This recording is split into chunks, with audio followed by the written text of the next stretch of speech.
Good evening, everyone, and welcome back to the channel. This is your weather update for Sunday, January 26th, 2025. And I need to get straight into this because the Met Office has just escalated their warnings significantly. We are now looking at amber weather warnings. That's the second highest alert level in the UK warning system, covering 27 distinct areas across England, Wales, and Scotland. And this is all tied to Storm Chandra, which is currently organising itself in the Atlantic and is going to bring absolutely brutal conditions to the British Isles, starting tonight and continuing through Monday and into Tuesday morning. Let me break down exactly what we're dealing with here, because the National Severe Weather Warning Service has issued these amber warnings for very good reason. We're looking at wind gusts that are going to reach 70 to 80 miles per hour in coastal areas, with some exposed locations potentially seeing gusts exceeding 85 miles per hour. Now, when we talk about amber warnings, we're talking about weather that poses a significant risk to life, with substantial disruption to travel, power supplies, and general infrastructure. This isn't a yellow warning where you need to be aware and cautious. This is amber, which means you need to be prepared for dangerous conditions and significant impacts to your daily life. Storm Chandra, and yes, this is the official name given by the Met Office as part of their storm naming collaboration with Met Irian and INME, is currently tracking northeast across the Atlantic, and the latest pressure readings show this system deepening rapidly as it approaches. The central pressure is forecast to drop to around 968 millibars by the time it reaches western Scotland, and that kind of pressure gradient is going to generate those extremely powerful winds I just mentioned. The storm's cold front is going to sweep across the UK from west to east, and behind that front we're going to see a transition to much colder air, which means that in addition to the wind, we're also looking at heavy rain transitioning to snow in some areas, particularly across higher ground in Scotland, Northern England and Wales. Now let's talk specifically about those 27 areas under amber warnings, because the geography of this matters tremendously for understanding your personal risk. Starting in Scotland, we've got amber wind warnings covering Dumfries and Galloway, South Ayrshire, East Ayrshire, North Ayrshire, Argyll and Bute, Highland, the Western Isles, Orkney, and parts of Aberdeenshire. These regions are going to see the initial impact as Storm Chandra makes its closest approach to the UK, with winds really ramping up from around 9 p.m. tonight through the overnight hours and into Monday morning. We're talking sustained winds of 50 to 60 miles per hour with those gusts I mentioned, 70 to 85, and in the Western Isles and exposed coastal areas of Highland, we could be looking at structural damage to buildings, dangerous flying debris, and absolutely treacherous travel conditions. Moving down into northern England, amber warnings extend across Cumbria, Northumberland, Durham, and parts of Lancashire. These areas are going to experience the worst of the winds Monday morning, roughly between 3 am and 11 am, with a particular concern for the Pennines where we're going to see not just the wind, but also heavy snow above 300 metres elevation. The Met Office is forecasting 10 to 15 centimetres of snow accumulation on higher routes like the A66 and A69, combined with those fierce winds creating blizzard conditions and significant drifting. If you're planning to travel across the Pennines on Monday, I'm going to be very direct with you. Don't. The risk is simply too high, and we're already seeing statements from Highways England about potential closures. Wales is under extensive amber warnings as well, covering Gwynedd, Conwy, Denbighshire, Anglesey, Pembrokeshire, Carmarthenshire, Ceredigion, Powys, and down into parts of South Wales, including Swansea and Neath Port Talbot. The Welsh coast is going to be absolutely hammered by this storm, with coastal roads facing dangerous conditions from spray and wave overtopping, in addition to the wind. The Severn bridges may face restrictions or closures. The second Severn crossing has a threshold of 60 mile per hour winds for high-sided vehicles, and we're going to exceed that comfortably during the peak of the storm Monday morning. Holyhead Port has already announced potential disruptions to ferry services, and if you've got travel plans involving Irish sea crossings on Monday, start looking at alternatives now, because those sailings are very likely to be cancelled. In England, we've also got amber warnings extending across Merseyside, Greater Manchester, West Yorkshire, South Yorkshire, Derbyshire, Staffordshire, and surprisingly reaching down into parts of the Midlands and even some southern coastal counties. Now, these southern areas aren't going to see quite the same intensity as Scotland and Northern Ireland, We're looking at gusts in the 60 to 70 mile per hour range rather than 80 plus. But that's still more than sufficient to bring down trees, damage buildings, and create widespread power outages. Let me walk through the timeline of this event in detail, because understanding when the worst conditions hit your specific area is crucial for planning. Right now, as I'm recording this at approximately 6 p.m. on Sunday evening, Storm Chandra's leading edge is just beginning to affect the western fringes of Ireland, with Met reporting wind gusts already reaching 55 miles per hour on the Kerry coast. Those winds are going to reach Scotland's Western Isles by around 9 p.m. tonight, with conditions deteriorating rapidly through the late evening hours. By midnight, we're going to see amber warning conditions established across most of Western Scotland, with the winds really reaching their peak intensity between 3 am and 7 am Monday morning. That's when we'll see those 80-plus mile-per-hour gusts in exposed coastal locations. The storm system is going to track northeastward, which means Northern Ireland and Northern England start seeing their worst conditions around 2 am to 3 am Monday morning, with peak winds lasting through mid-morning. Wales and northwest England are looking at a similar timeline, maybe an hour or two later, with peak impacts roughly 4 am through 10 am Monday. As we move through Monday morning, the centre of Storm Chandra continues northeast, and by Monday afternoon, we're talking 1 p.m. to 4 p.m. The amber warning conditions will be affecting northeast Scotland, including Aberdeenshire and parts of Moray, while western areas will be seeing conditions gradually improve, though still remaining very windy. By Monday evening, the main body of Storm Chandra will be moving away toward Norway, but we're going to be left with a very unstable northwesterly flow behind it, which means heavy showers, some of those turning to snow at lower levels than we saw during the main event, and continued strong winds, though gradually diminishing to yellow warning levels rather than amber. Tuesday morning is still going to be blustery across most of the UK, with gusts of 40 to 50 miles per hour common. So even though the amber warnings will have expired, this isn't a rapid return to calm conditions. We're looking at a multi-day period of disruptive weather here. Now let's talk about the specific hazards and impacts you need to be prepared for.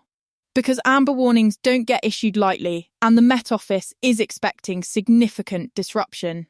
First and foremost, the wind itself. Gusts of 70 to 85 miles per hour are capable of bringing down large trees, even healthy ones, and we're dealing with saturated ground from recent rainfall, which means tree root systems have less stability.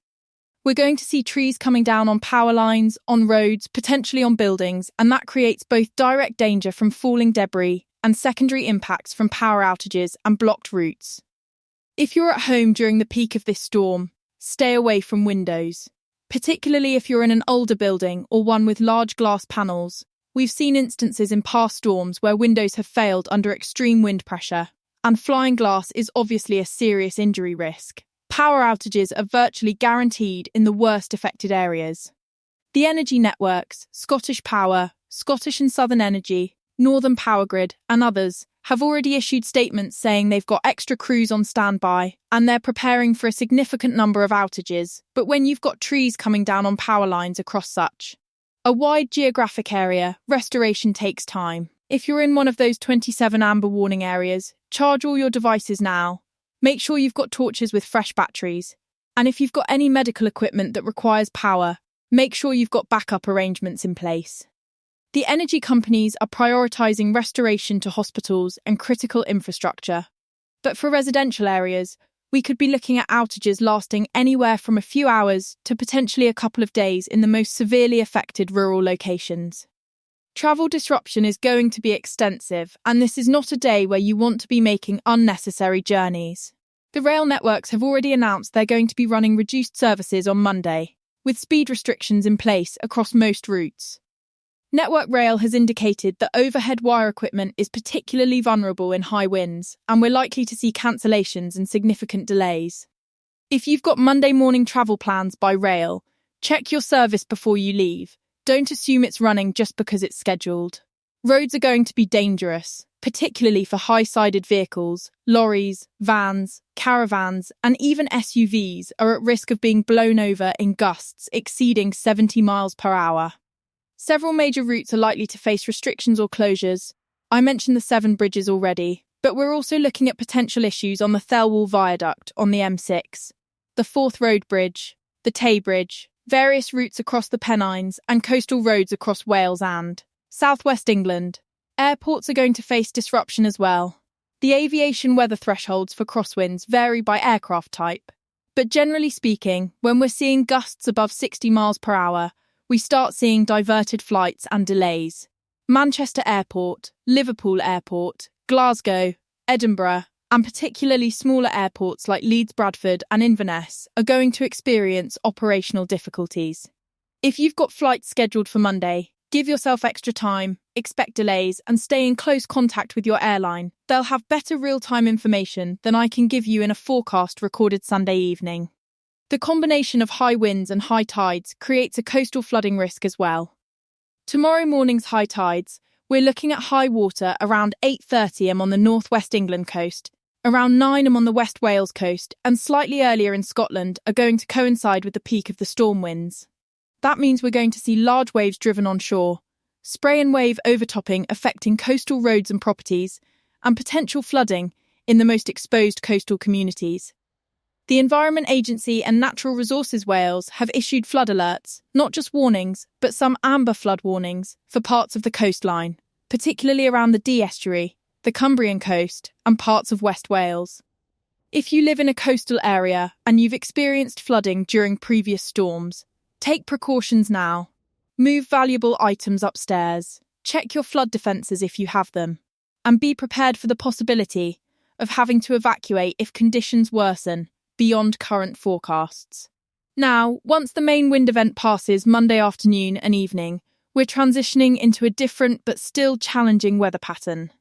That cold air mass I mentioned earlier is going to sweep across the UK behind Storm Chandra's cold front, and we're looking at temperatures dropping sharply Monday night into Tuesday. Tuesday morning, many areas are going to wake up to temperatures around 0 to 2 degrees Celsius at lower elevations, but the bigger story is going to be the snow showers. The Met Office is forecasting frequent heavy snow showers in the northwesterly flow, particularly affecting Scotland, Northern Ireland, Northern England, and Wales.